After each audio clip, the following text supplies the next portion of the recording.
Hello, everyone, and welcome to the Art of Healing with your hosts, Dr. Judy Jasek of Animal Healing Arts and Matt Rowe of ParsleyPet. During our show, we are talking about your pet's health, raw feeding, and alternative treatments for cancer, unexplained illnesses, and supporting your pet's natural ability to heal. Welcome, Dr. Judy, to this week's show. Hi, Matt. Always happy to be here and excited about another new topic, little variation on the nutrition theme, but I think it's a real important one. Oh, I think this goes and dovetails right with nutrition. Because I know we were talking in the pre-show is when we test dogs and we test dogs' nutrient levels based on that HTMA hair tissue mineral analysis test.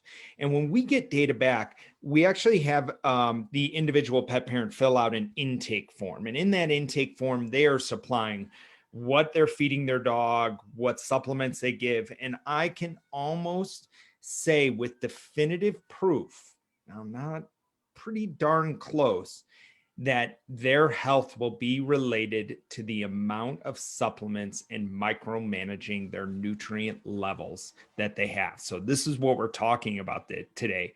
What are the dangers of micromanaging supplements? So what have you seen lately that has come across your world? Well, and first of all, I've never seen there be a problem with the deficiency of supplements. It's always over supplementing. And I think there's a tendency to throw things out of balance when, it's so easy these days to just get on social media, you get on the internet and you start, well, does my pet need this? Does my pet need that? And you just keep ordering stuff. And I'll see lots of people, they come in 6, 8, 10 supplements, and all of those, you're feeding stuff out of a bottle that's going to be processed, it's going to be synthetic. You have no idea how bioavailable it is.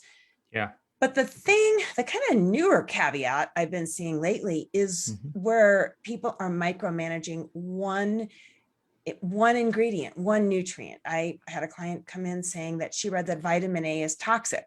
And I'm like, well, vitamin A is an essential nutrient. How can it be toxic? And that's where I would start to ask questions like, are they talking about synthetic vitamin A? Has there been some evidence that certain ways, because when synthetic vitamins are produced, they're chemicals. They're chemicals. They've taken the natural form, they've looked at the molecular structure, and they've manufactured it in a lab. So you're basically giving a chemical. So could that be toxic? Potentially. Right. Natural vitamin A? No, not if it's balanced. This is why we talk about feeding whole foods, because the foods that have vitamin A are also going to have all the nutrients that vitamin A is meant to be ingested with, and they're going to work together and making all of them more bioavailable. And in this particular case, this client was actually trying to eliminate all the foods in her dog's diet that had vitamin A. And the diet was just so nutrient deficient, in my opinion, because she was adding in a lot of non-animal products, a lot of carbs, different things, to try to get some more protein in the diet. She wasn't wanting to feed organ meat. So you take an organ meat like liver has vitamin A in it. Liver is like a superfood. There's so many nutrients in liver. It's high in B vitamins. It's amazing. Yeah.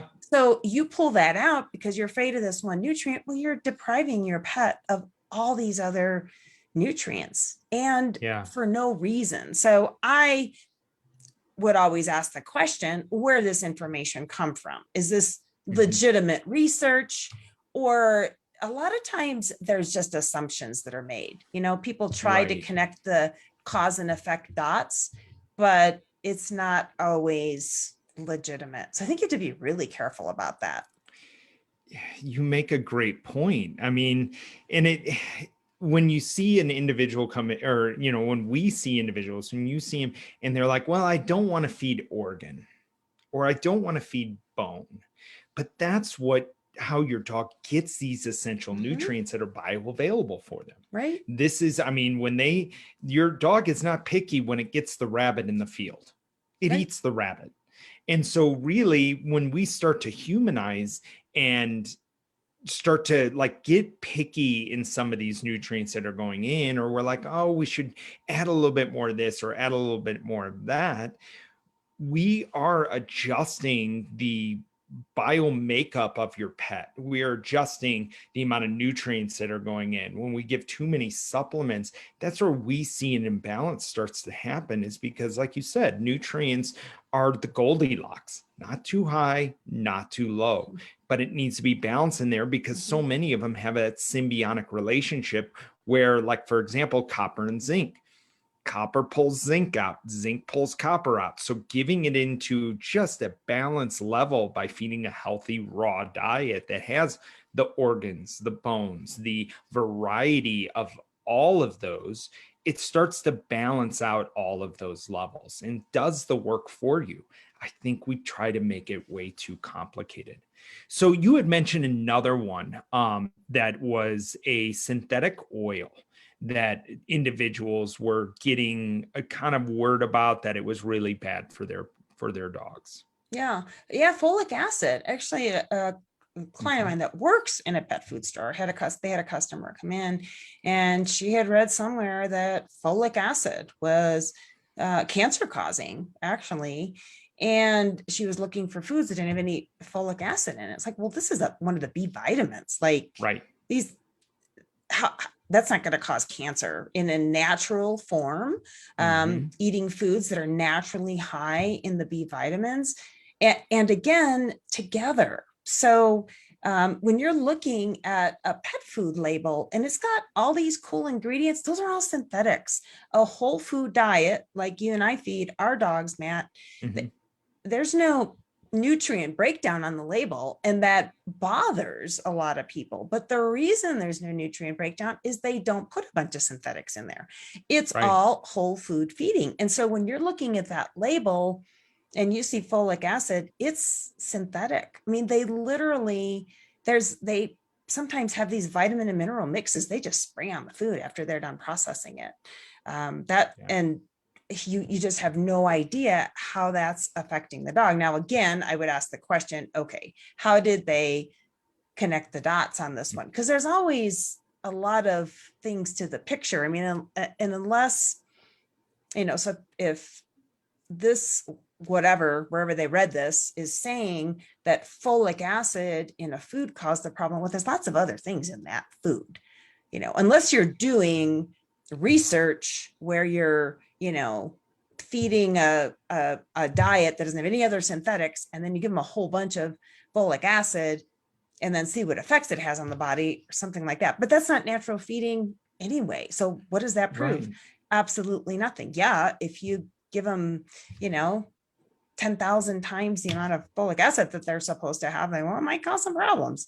But feeding a whole food diet, it just isn't going to be an issue. And I think anytime you start to micromanage a particular nutrient, man, you're going to really run the risk of throwing things off by depriving your pet of other essential nutrients. So really dig into, when you start to hear stuff like this, find out where it came from. And if it's truly researched, because I don't buy either one of these claims that either vitamin A or folic acid are toxic or dangerous if taken in the natural form. 100% agree. Is that when we are going after and we're feeding our pets that specific way, and we're micromanaging, how do you know how many IUs your dog needs? But I want to go back to knowing the source of it, because they could be making this folic acid in a facility that has chemicals, or they have an additive in that folic acid to stabilize it, to maintain that B vitamin structure. What is that additive that they put into that in order to stabilize it? Also under that is if you're feeding kibble and you're looking for a kibble that doesn't have vitamin A or folic acid or some of these nutrients that you've read about, this is causing cancer, this is doing that. The biggest thing you can do to keep your dog from having cancer is stop feeding it kibble, because kibble has so many other just awful ingredients within it. And let's just take one that they don't have on the label: glyphosate. Glyphosate is Roundup. Glyphosate, sadly, is stuff that we eat every day of our lives because it's spread on all of our commercial products that are out there. And glyphosate, like I said, is just Roundup. And when glyphosate was originally created, it was an antibiotic. So not only are you killing bacteria inside your stomach, you're killing your dog's bacteria inside theirs, their healthy immune system of where it comes from. So was it the folic acid, or was it something else in the food that they're just masking with a nutrient, saying, oh, it's the folic acid that's causing, it's the vitamin A that's causing all of these issues? Or is it the food itself? Yeah, it's just like with the whole, and I think we did a show on the whole DCM issue where they said, oh, you have to feed your dog grain or it's going to get, a cardiomyopathy. It's like, what? Like, that doesn't even make any sense if you think about it logically. But again, what else is in the food that's causing the issue? Because everything that goes into your pet's body is affecting the microbiome. And so if you're feeding a food that has synthetic vitamins in it, those could be throwing off the microbiome, or like you were saying, other ingredients, pesticides, things that they're not required to report on the label, because there's not always full disclosure. Well, most times there's not full disclosure in a lot of the pet food industry on the labeling as far as what exactly is in there, but all those things are affecting the microbiome, which can then secondarily affect, your pet's health. So when I recommend a whole food diet, it's because there's like 6 ingredients, and you know what they are. I know what muscle meat and bone and liver and kidney and spleen. I know all those things. I don't feed your pet something that you can't pronounce. There's a chemical on that label and you don't know what it is, or you can't pronounce it. You should not be feeding it to your pet. It's kind of like us, Dr. Judy. We shouldn't be eating foods that we can't pronounce. If it's got something on the label that you can identify, then you shouldn't eat it. I mean, even like when you look at natural flavorings, is one of 108 different chemicals that have been known to cause cancer and been known to cause autoimmune conditions. So we are giving even worse to our pets because we don't know what's in that food. And so as we walk down that, as simple as possible, I know when I have my salad at lunch, doesn't have specific ingredients on that salad when I eat it. It's spinach, it's kale, it's red chard. I mean, it's lettuce. It's something that I would grow in my garden. And so really your pet should be eating something that runs in a field, that is out and is, it's a rabbit, it's a cute rabbit. And I'm sorry, your dog is designed to eat that. It's the normal circle of life. Yes, in all of it. And that's where it gets all of its nutrient levels. I mean, I know Leo's not digging through the garden trying to find a carrot. No. He's hunting the 3 rabbits that are in our backyard and just taunt him every day. That's his mission. That's like, he doesn't go to the back, door, like sitting there looking at it going, man, I hope that carrot's ready. No. He's like, is the rabbit vulnerable right now? That's all he's thinking about, because he knows that's what makes him healthy and that's what makes him thrive. And so when we start to micromanage a little bit, and like I said at the beginning, when we get intake forms that come in where there's this multitude, where there's 6, 7, 10 different supplements that the individual pet parent is giving the dog, I think it starts to lay where you're chasing and getting the dog out of balance. Like when you change lanes in your car, Dr. Judy, you change the lane, but you don't go over the lane on the other side and then correct back over to the other, trying to get the car straight. No, you allow the car to go straight. Right. Another great example of that is the prescription diets. I've been practicing a long time because I'm really old. But when I first started, and the prescription diet, I mean, there's so many of them now, but pretty much when I first started practicing, science diet was kind of the only one out there. They're the only game in town. And they started out with a few. It was the the kidney diet. But one of the other very early ones was their SO, which was designed to dissolve out crystals. So most crystals, if this is in the bladder, in the urine, most crystals form when the pH goes high. The most common types of crystals we see. It's usually when the pH in the urine is too high. So they designed this food to acidify the urine. Well, that's okay if that food can actually balance the pH, like you're saying, stays in the line. I mean, they're not good nutritionally. I'm not recommending these foods, but for that particular issue, if that food could keep that pH right where it was supposed to be, then you might have some success. But what happened now, in many pets, it started driving the pH too low. So then we get another kind of crystal form that forms when the pH is low. So guess what they do? They make another food to bring the pH. Well, how do you know what to do, or what effect is that having on the pet? And I'll tell you what, I take pets like that have urinary tract issues. They're forming crystals.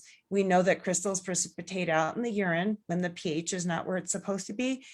I put them on a whole food diet. The body knows what to do. And in some cases, maybe there's a little bit of a genetic, miss where their pH tends to run a little too high or too low. And we do herbs, we do some natural things to help balance that out. But in almost all cases, just getting those individuals off of all the supplements and on a fresh food diet that they are meant to eat, the body knows how to regulate the pH. It's what it's designed as, many, many systems of checks and balances to do that. But when we try to intervene with diet or supplements, humans, we're not always so smart as we think we are. So, we like to think we're smart, but sometimes we're good at screwing things up. No, God had it right when he built us. It really is. The body wants to remain in homeostasis, which is exactly in perfect health. And so if we get out of the body's way and allow it to happen, then the body will regulate itself. The body will go into homeostasis. The body wants to be healthy, and especially in your dog, because if your dog was not healthy, he would be somebody else's dinner, sadly. Exactly. He wouldn't make it. His bloodline would not continue, because genetically, if you go back to Darwin and as the natural evolution of things, you're only want to propagate the healthiest animal. So the healthy animals breed together. And so if your dog was sick, your dog would then not breed. If it was in the wild, they would allow that whatever gene was in there, whatever bloodline that started again, they would start cutting that off, because they want the dog, the pack, the herd, that they're the group that they're with, to be the healthiest that they can be, so their group bloodline can continue to thrive and grow. Same with us, is we're meant to thrive and grow. What happens is we throw all these other toxins on top, because we're layered in toxins in our environment today. And your poor dog is getting, if you're feeding kibble, is getting a myriad of toxins inside of their body. So really, and externally and internally all around. And so if we allow the body to regulate itself with a whole food, raw based diet based on what your dog was meant to eat, your dog gets healthier. Your dog starts to thrive. I see this all the time. And there's a big difference between surviving and thriving. Your dog could live on a kibble diet, could live on, a diet with a lot of synthetic nutrients, but how are they feeling? And I see this all the time. I was talking to a client this morning. I was checking in with her because we talked about some diet changes. And it's 11-year-old dog. And she said, we're going on walks and he's walking twice as far as he wanted to do. And he's playing again. He's picking up things and wanting to play, and his energy is there. And, I think a lot of people think, wow, He's 11. He's old. He's laying around because he's old. No, dogs should have vibrant health till 14, 15, 16 Yeah. years old. And just because your dog is surviving on a diet, which by the way is the AFCO guideline, that they have a pulse, doesn't mean that they have to be healthy. They have a pulse in their breathing. That's all the AFCO guidelines, which is what you see on the label, the organization that makes nutrient recommendations. It's not about having a good quality of life and being healthy and thriving and having tons of vitality at 11 or 12 years of age. It's just about, do they have a pulse and are they breathing? And dogs should live into their teens easily and be healthy. We're just getting conditioned to dogs not living that long. But this is the reason why, is because we're not giving their bodies the nutrients it needs to stay healthy and vital. Yeah, that is so well said. And I'm going to stop right there because it was so well said. Everything. So I think the big things you take away from today are: stop micromanaging the diet, stop going in and trying to come up with removing something, go to a raw whole food diet, what your dog was meant to be eating. And this will naturally regulate itself. And stop in, is the less I worried, the better they were, the better both of my dogs were. Yeah. So thank you, Dr. Judy. Right. This was awesome today. I love it. And I hope everyone here took something away from today, and take a deep breath. Your dog will get healthy. Your dog wants to be healthy. Just allow him to get there. Yeah, absolutely. Okay. We'll talk soon. And next week we'll be at noon again next week. Is that right? Or are we moving to 1? 1:00 next week. Awesome. 1:00 next week. And then we go back to noon because of my hiccup in my scheduler. Sweet. You'll get it all done. But 1:00 next week, come sit and spend a little bit of time with us. I guarantee your pet will be healthier. We'll talk to you soon. Thank you again, Dr. Judy. My pleasure. Bye, everybody.